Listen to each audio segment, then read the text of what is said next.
What's up, guys? It's Lolly Lord, and I'm hitting you with another theory. After making my Helpy theory about how if he's a good or bad guy, or if he's even a real thing, which you should go check out, by the way, I have fun with it, so I decided to make a couple more theories. I have 2 more theories coming at your way, and this one is about the Mimic. I call this one the Mimic Sweep theory. So basically, at the end of the game, in the normal ending, it is proved that it's actually not Gregory and it is the Mimic, and Roxy's holding him back.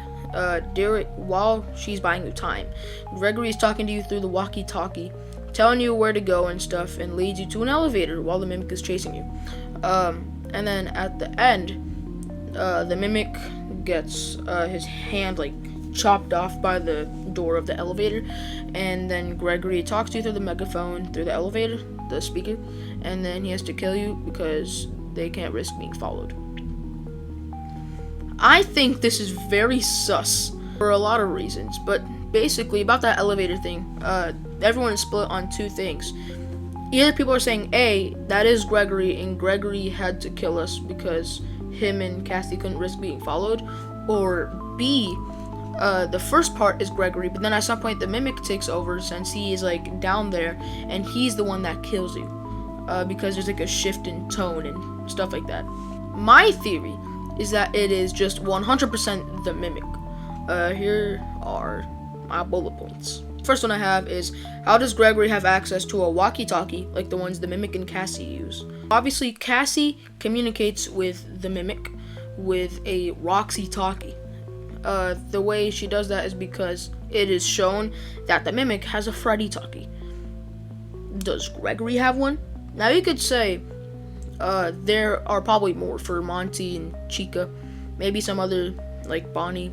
But the problem with that is walkie-talkies, everyone hears it. It's like a radio. So if he heard everything that was going on, Cassie going down to the Pizzaplex and the Mimic talking through it, why not Gregory just hop in and say, "Yo, wait, Cassie, that's not me"? Why can't he just chip in a little bit like, "Hey, Cassie, come back, fall back, that's not me"?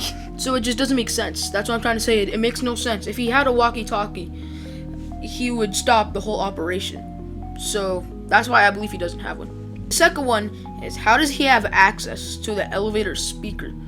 Because he talks through the elevator speaker in the corner. But how does Gregory have that? Gregory says he's not even in the Pizzaplex. Maybe. He says that he is outside. He's probably chilling in his little cardboard home or something. So he's not even in the Pizzaplex. And if he did, how would he have access to the elevator speaker? So I think that is not what's happening here.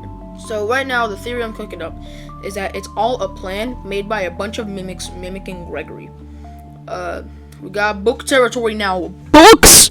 Basically, in the books, Edwin, which is pretty much to be like Henry, he's the one that built the Mimic to play with his kid. And then he built 4 other Mimics or something. I think that there's just a bunch of those Mimics just mimicking Gregory in this little scheme. I don't read the books myself, so I don't have that evidence. Here's a video by John from FNAF. Go to his channel. In the newest epilogue, we learned that the Bonnie Endo that was killing them was version 2 of the original Mimic endoskeleton, and that Fazbear Entertainment actually built a whole line of these Mimic endoskeletons. I think this is the case because in the beginning where Roxy's fighting the Mimic, how would he be talking through the walkie-talkie? How would he be talking through that?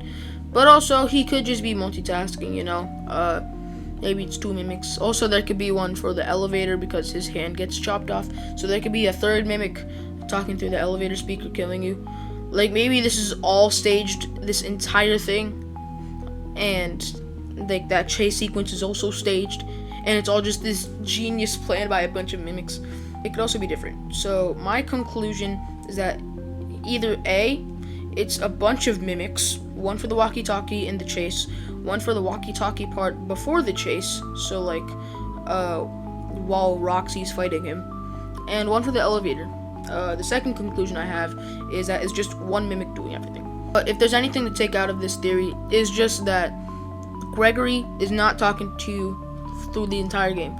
Obviously, he's not talking to you before it's proved that it's the mimic. Although it is proved that Gregory does end up talking to you at the end, it doesn't make sense. Cassie is like, hey, this isn't you, so how do I know this really is you?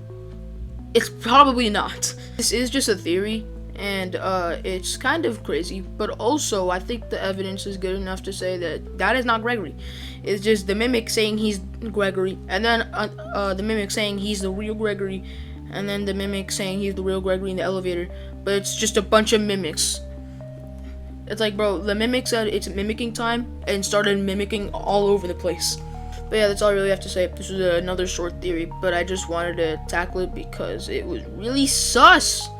Like, how does Gregory have access to everything? He's not even in the Pizzaplex. Also, like, the radio signals. Like, let's say he was in his little cardboard home, chilling, sleeping. He has his walkie-talkie.